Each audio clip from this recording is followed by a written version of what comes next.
Ipakala lang po muna tayo ha. Susunod ko pong ipapakilala sa inyo. Wala kayo dyan! Reporter at host ng GMA7. Born to be wild and this is for us. Giting ng Pasig, palagpakan po natin. Councilor Tito Rus. Ang multi-purpose ang eskwelahan at iba't ibang government infrastructure. Alam niyo po, sa batas, illegal po ito. Labag po sa batas na magpatayo ng government infrastructure sa mga lupa na hindi nakapangalan o hindi nabibili ng gobyerno. Ang dami pong storya nakakalungkot.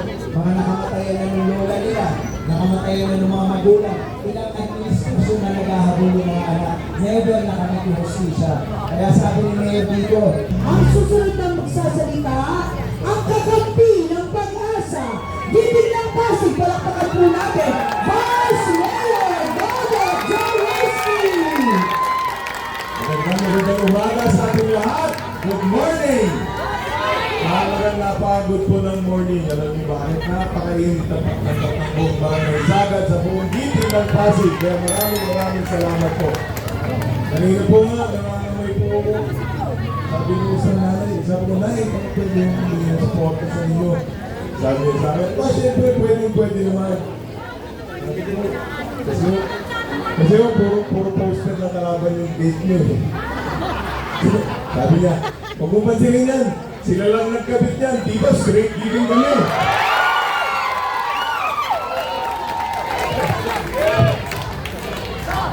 Kaya nakakatawa. Alam nyo, yan ha. Pag sinabi kong straight giving, kung sisigaw tao, straight Vico. Diba? Alam nyo bakit? Dito lang naman eh, di ba? Si Mayor Vico nagbigay ng pride sa Pasig. Tama ba? Pag kayo nasa labas ng Pasig, nalaman kayo ay taga-Pasigin. Ano sinasabi? Ang swerte ninyo, ang galing ng Mayor ninyo. Tama ba? Okay. Tapos sasabihin, sana kapati kami, makalipat kami sa Pasig. Di ba?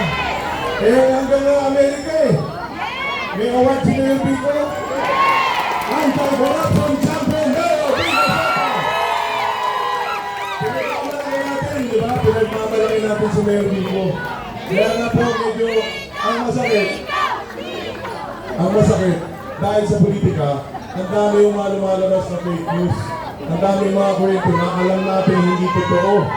Ang dami kasinungalingan na ginagawa para sirahin ang isang tao ng bigay ng tangal sa ating dito sa Pasig. Pero alam ko, mga may ng Pasig pagkakalino, hindi basta-basta naniniwala. Kaya alam ko, lalo-lalo na itong darating na eleksyon, ibigyan natin si Mayor Vico ng landslide victory.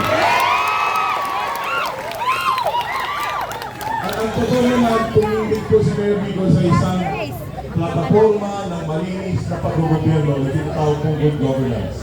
Ang sinasabi ng iba, hindi na importante ang good governance. Pero ito, i-explain ko sa inyo bakit importante po ang malinis na pamamahala. Pag-upo ni Mayor Vico ng 2019, ang budget ng Pasig ko ay 10 billion. Fast forward na po tayo, tinamaan pa tayo ng pandemya. Nag-lockdown po tayo, wala pong komersyo. Ibig na bumaba ang budget ng ating lungsod, pumaas pa. In 2022, naging 13.5 billion. In 2023, 15 billion. 2024, 17 billion. Ngayon, 2025, 22.4 billion pesos na po ang budget ng ating lungsod. Ba't ko po binabanggit ito? Dahil habang lumayaman ang ating lungsod, dumadami po ang programa at proyekto, ang resources ng ating pamahalaan para ibaba sa tao. Paano? Example, ang senior citizen natin, nandito pa mga senior. Usapan natin muna yung mga social services natin. Ang senior citizen natin, hindi po mapagkakaila na ang ating budget for OSCA, ang Office of the Senior Citizen Affairs, pinakamalaki po ito sa buong history ng ating lungsod. Umaabot na ng 477 million. Si senior citizen pala muna. Dati, ito, tanongin yung mga sarili ninyo, kung totoo hindi. Bago po si Mayor Vico, ang senior citizen, pinipili kung sino may benepisyo. Tama mali. Ngayon, lahat ng ating senior citizen may benepisyo na. Tama ba? Basta kayo ay Pasigenyo, makakatanggap kayo ng benepisyo. Yung pamaskong handog na tinatawag, yung sinasabi ng tao, na natin na 3,000 pesos, Eh, pag-upo po ng Mayor Bill, ang ginawa niya, sabi niya, may pondo naman tayo. Ba't di tayo natin sila bigyan ng local senior pension? Ay, napaganda rin ikaw kanina yung sigurado. Itong taon na to, sabi rin ng Mayor Bill, well, meron pa tayong pondo. Dagdagan natin, i-expand na rin natin yung senior pension natin. Pati na rin yung may SSC kung 4,000. Bigyan na rin natin sila ng senior pension. Isang halimbawa pa lang yan. O susunod, solo parent. May solo parent po tayo.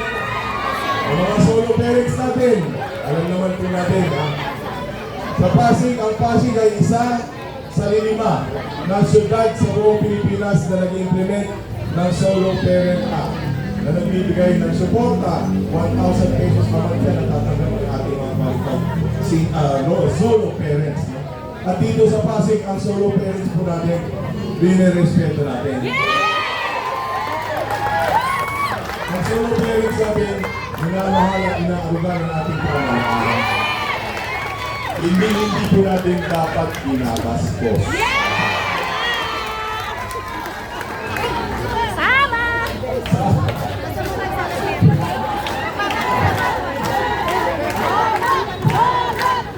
Isa po, ang PWD sector po natin.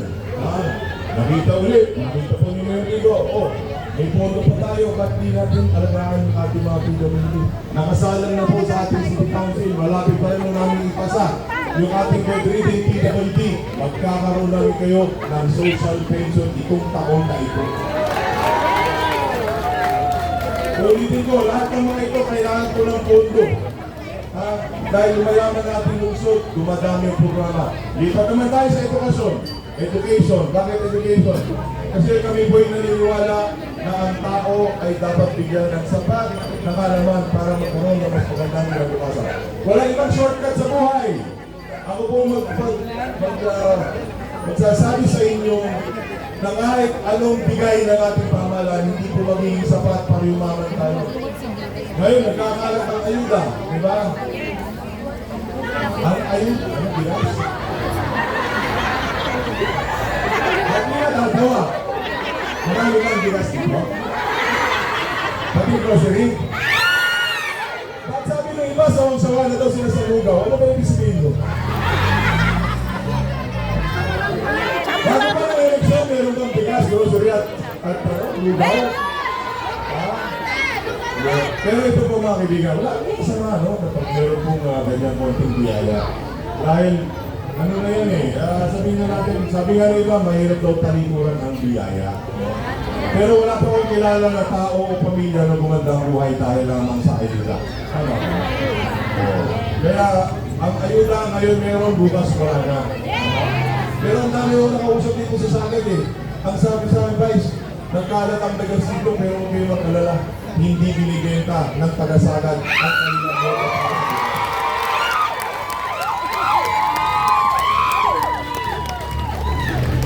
Kaya, ano po, dito sa Sagad, talagang munag na, bisin na ang tao. Naniniwala ako na ang mga taga-Sagad, buong-buo ang prinsipyo.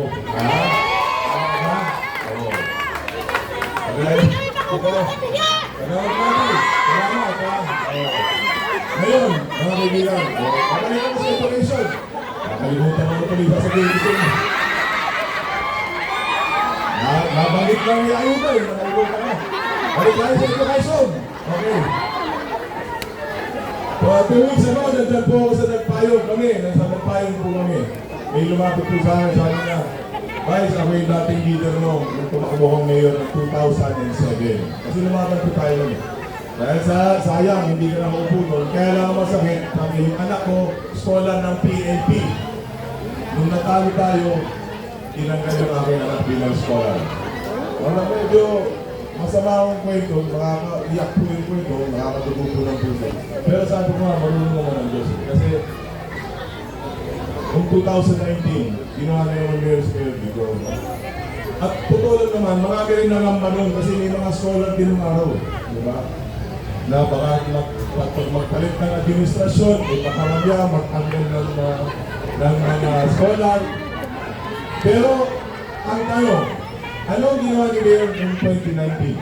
Imbes na magtanggal ng scholar, nagdagdag pa siya ng scholar niya. Mula 11,000 scholars sa 2019. Ngayon, 25,000 na po ang scholar natin. Ulitin ko ha, dumami yung scholar natin dahil yung mayaman ng ating lungsod. Okay? Hanggang college na, meron na tayong libre. Ilang araw, di ba ang PLP may bayan? Kalahati na binayaran po ng ating mga magulang, kalahati po subsidized ng gobyerno. Pero ito, hindi nyo lang ngayon, alam nyo, libre na yung PLP. Alam nyo bakit libre? O, hindi nyo alam to, no? Libre ang PLP dahil meron po isang congressman na gumawa ng batas na nagpapaaral po sa ating mga anak na pasiguro. Ano po sino yun? Yan po ang ating congressman. At baka hindi nyo mo nalalaman, itong batas na ito, hindi po ito batas para sa Pasig lamang. Lahat po ng kabataang Pilipino sa buong Pilipinas ay nakakapag-aral na ng libre sa lahat ng state, universities, and colleges dahil po sa Congressman ng Pasig, Congressman Rolando Romulo. Kaya pinapakaswerte po natin talaga dahil education is the priority ng inyong mga leaders. Eh dito po sa Pasig ngayon, para patunayan na noong 2022, kasi noong 2019, di ba sila lang naman yung mayor dito, kasama ng Congressman eh. Wala po silang vice mayor at saka mga konsehal mo. Nung nabigyan nyo kami magkakataon magkasama-sama noong 2022, ang isa po sa mga unang priorities namin na pinasa ay isang programa para sa college education. College education na hindi po pinitignan ng ranking. Kasi sa Pilipinas may ranking, pinamamatayin po binibigyan po ito. Eh sabi namin, paano naman po ang mga kababayan natin na gusto mag-aral na hindi masyadong matatalino pero willing silang magsikat, magtsaga at willing silang mag-aral ng mabuti. Dito po naumpisahan yung Pasig City Pag-asa Scholarship Program. At ngayon, proud po akong may report sa inyo na halos 2 dito na po ang kabataan Pasigelo na nakakapag-aral sa Pasig Catholic College at dito sa Arellano University ng libre, sagot po ng inyong lokal na pamalan, may allowance pa. Bakit? Dahil dito po sa Pasig, hindi dapat maging balakid ang kahirapan para maabot natin ang pangarap natin sa ating mga anak na makapagtapos ng kolehiyo. Ang pangarap po natin, lahat ng gusto mag-aral ng college, ay dapat makapagtapos kung mabigyan ng pagkakaroon ng pagkakaroon. The first year po ng implementation, 120 million po ang naralang pondo.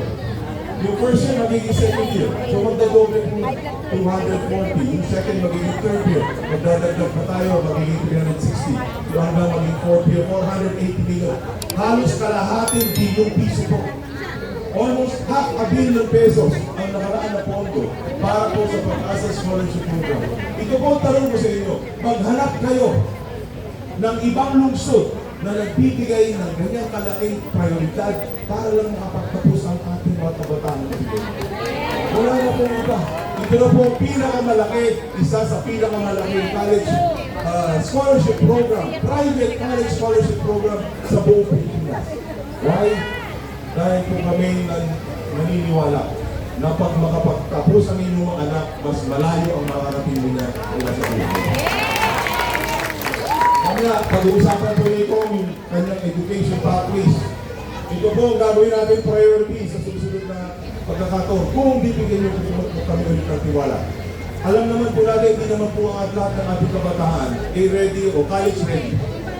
Hindi ba ho gusto magtrabaho agad? Ang problema natin, kulang po tayo sa mga skills training. So dito po tayo magbibigyan ngayon ng priority. Na bigyan natin sila ng technical, vocational, enhancement, skills training na inamatch natin sa kailangan ng industriya. Para sa ganoon, pagkatapos sila mag-training, pagkatapos sila mag-aral, whether it be 6 months, 1 year, or 2 years, at diretso na po sila sa trabaho, magkakaroon na sila ng maayos na kabubuhay o maayos na hanap buhay. Yun po ang priority natin sa municipal na pagkakataon. Mahuli na lang po ito. Ayan, ayun nga, may education na po tayo. Next, ang healthcare. Ito po kailangan mabanggit, no? Kasi sinasabi ng mga kalaban, tatayo daw ng mga building naman. Alam natin ang hospital po natin, dalawa. Di ba, meron tayong Pasig Road Medical Center at meron tayong PCGH. Ang PCGH natin, kung di po nalalaman, Pasig City General Hospital natin ay multi-awarded hospital po yan ng Department of Health at ng PhilHealth. Isa po yan sa pinakakompletong local government-owned hospitals. Ang problema po ng ating PCGH, palagi sa puno. Pero ngayon, ang capacity natin pa, kung na-explain ni Dr. Eric kanina, pati nga sa puso, meron ng capacity, hindi ka pupuntang heart center. Ang PCGH ay located po sa boundary ng Maydunga at ng Cainta. Kaya po palagi puno yan, sana naririnig kami ng aming mga kalaban. Dahil maganda yung ating ospital, pati yung taga-Cainta, pati po yung sa mga kapitbahay na bayan sa Rizal, dyan po tinatakbo. Kausap ko po yung medical director ng PCGH, 30 to 40% na mga emergency cases na tinatakbo po dyan galing po sa lalawigan ng Rizal. Ngayon po, pati ba naman yun may kasalanan namin mga opisyalis? Kaya ayon po sa batas, pag may emergency, hindi mo pwede ipagtabo yan. Kailangan mong gamutin. Kaya nga, anyway, alam nyo, nakakapagod kasi minsan eh. Nung i-explain ka, gagawa ka ng kwento, di naman nila alam yung totoong storya, di ba?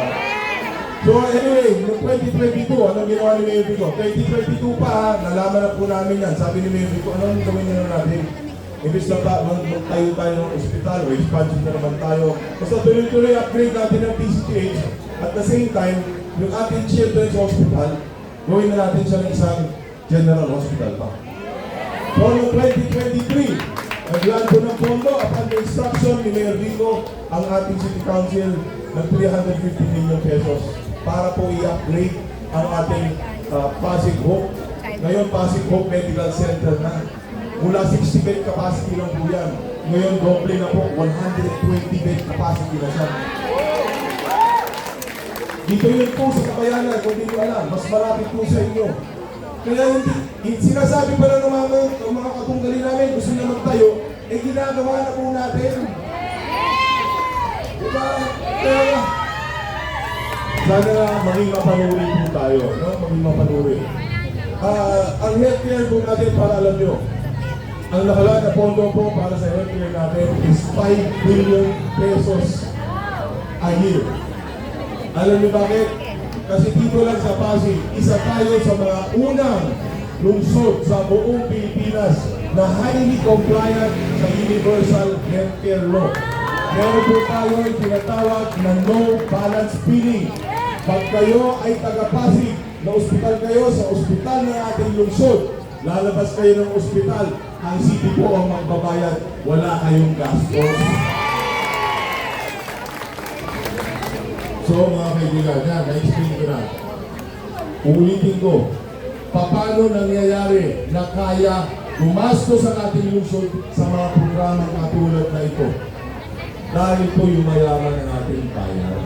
Bakit yung mayaman ng ating bayan?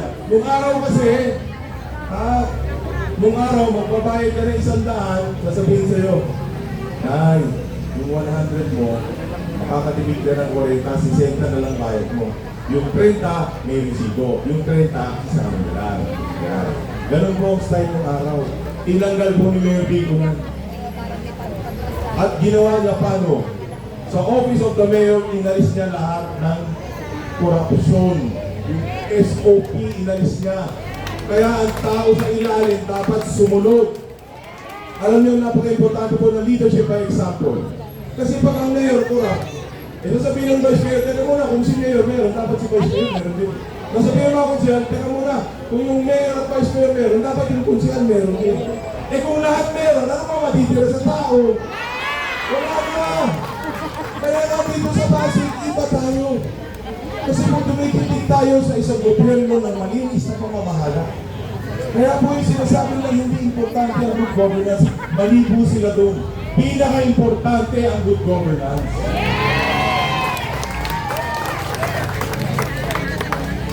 Ngayon, kailangan ko humingi ng tulong.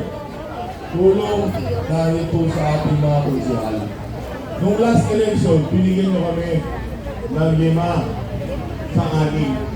5 out of 6 ang binigay nyo sa amin dito sa District 1. Baka pwede naman itong 2025. I-6 out of 6 na po natin.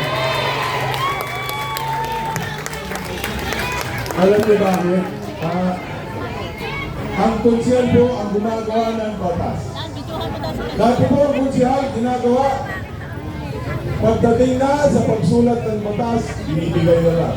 Pagdating sa floor, sinususpend yung rules, pinapadepensa yung mga department head. Ngayon, hindi po pwede, pinagbawal mo yun. Pag hindi ka marunong magdepensa ng batas na sinulat mo, hindi ka dapat maging konsehal. Kasi trabaho mo yan eh. Ang trabaho dati ng konsehal, maghintay ng perang dumaan sa kapara. Totoo po ito. Inalis ko po yun. Ang dating financial assistance na dumadaan po sa vice mayor at councilors mo, tinanggal mo lahat. Alam niyo bakit? Kasi nakala natin yung babae, bibigyan ng 500 si nanay, 1,000 si kuya, o 500 ka naman dito. Yun pala, binubulsa milyon. Inalis ko po yung lahat. Ngayon kahit sino, wala nang dumadaan sa palad namin. Kami, transparent po kami. Ang pondo po nakalaan para sa social assistance, nasa 70 million pesos. Alam naman yung 70 million ng araw. Akala natin yung mabayad, bigay na 500, yung pala 70 million na. Ang naka-budget, tinanggal ko po lahat yun. Ngayon yung mga konsehal nyo, ang inuuwi na lang pera nila sa mga bahay nila, galing na lang po sa kanilang mga sweldo. Wala na pong iba.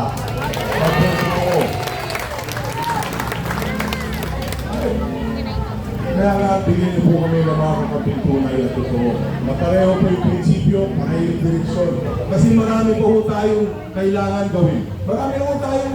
Marami na tayong napag-arumpayan, pero marami pa po tayong kailangan gawin. Maraming panlaban ito. Kaya kami sana nakikiusap na i-straight na po natin ang dito mga tao. Okay, mapahuli na lang. Anong number namin tatlo? 1, 4, 3. Ano yung sabihin nun? Okay, I love you too. Number 1, Congressman Roman Romulo. Number 4, Mayor Vico Soto. Number 3, Vice Mayor po, Robert Poroski. Maraming salamat po. Number 3 sa ating mga balota. Ibotan muli, Vice Mayor Robert Poroski.